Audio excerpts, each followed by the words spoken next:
मसीह यीशु की ज़िंदा बबरकत और जलाली नाम में आप सबको सलाम and welcome to our channel prayers and prayer. और thank you so much Ehtesham आपकी रिक्वेस्ट के लिए, ज़बूर 67 के लिए। और ज़बूर 67 मेरा भी पसंदीदा ज़बूर है और ये गाना मुझे बहुत ही पसंद है क्योंकि इसमें बहुत खूबसूरत अल्फाज हैं, ख़ास तौर पर ताकि तेरी राह ज़मीन पर ज़ाहिर हो जाए। ये इसके मायने बहुत ही खूबसूरत हैं जो कि यीशु मसीह के मुतल्लिक़ भी हैं, क्योंकि यीशु मसीह राह, हक और ज़िंदगी है। साथ ही साथ ये फसली शुक्रगुज़ारी के तौर पर भी गाया जाता था। तो आए हम इस ज़बूर को गाएँ। रब साडा साडे उत्ते अपना रहम वखावे, बरकत देवे चेहरा अपना साडे ते चमकावे। रब साडा साडे उत्ते अपना रहम वखावे, रब साडा साडे उत्ते अपना रहम वखावे, बरकत देवे चेहरा अपना, बरकत देवे चेहरा अपना साडे ते चमकावे,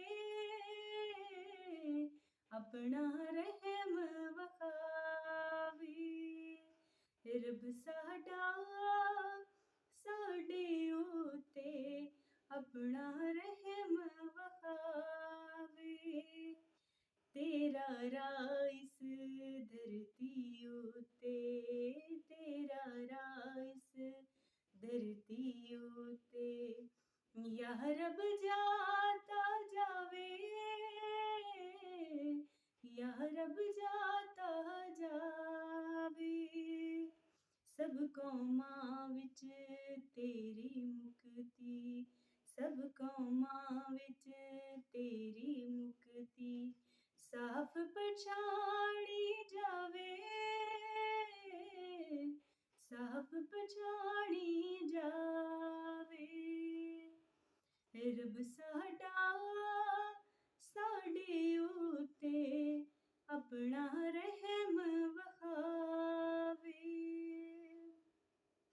ऐ खुदा सब लोकी तेरी, ऐ खुदा सब लोकी तेरी उस्तत ते वडियाई,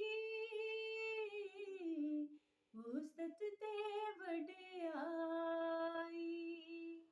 तेरी उस्तत तेरी महिमा, तेरी उस्तत तेरी महिमा गावे सब लुकाई,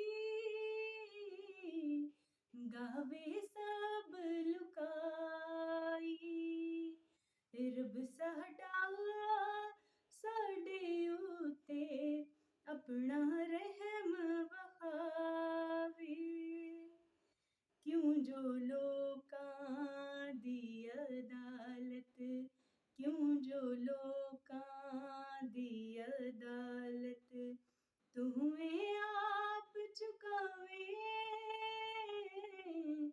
तुम्हें आप चुकावे, धरती ऊपर उमतानू तू, धरती ऊपर उमतानू तू, तू मेरा दिखलावे, तू मेरा दिखलावे, रब साडा साडे उत्ते अपना रहम वखावे, होवेगी हुण धरती उत्ते, होवेगी हुण धरती उत्ते पैदावार बथेरी,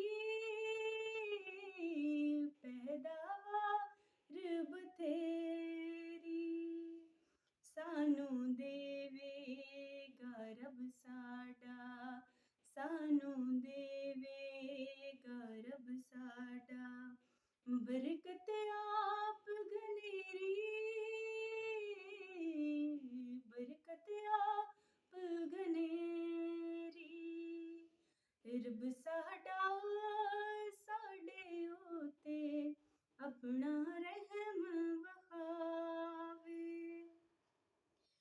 बरकत देवेगा रब साडा, बरकत देवेगा रब साडा, धरती दे किनारे,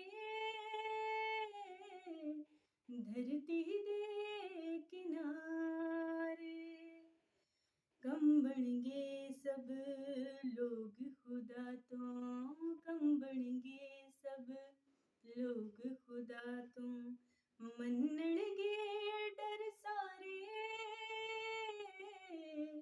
मन्नण गे डर सारे, रब साडा साडे उते अपना रहम वखावे, बरकत देवे चेहरा अपना, बरकत देवे चेहरा अपना, साडे ते चमकावे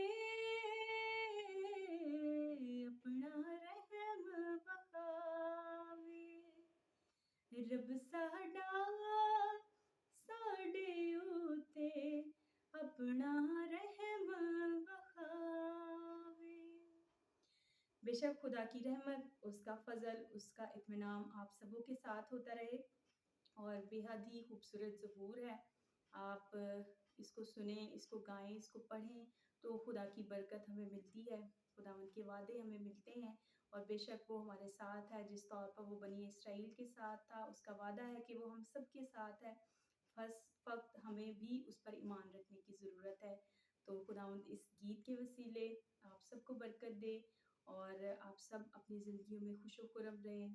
तो हम एक नई वीडियो के साथ हाज़िर होंगे, तब तक के लिए खुदा हाफ़िज़। खुदावंद आपको बरकत दे, आप सबों के साथ हो। खुदा हाफ़िज़।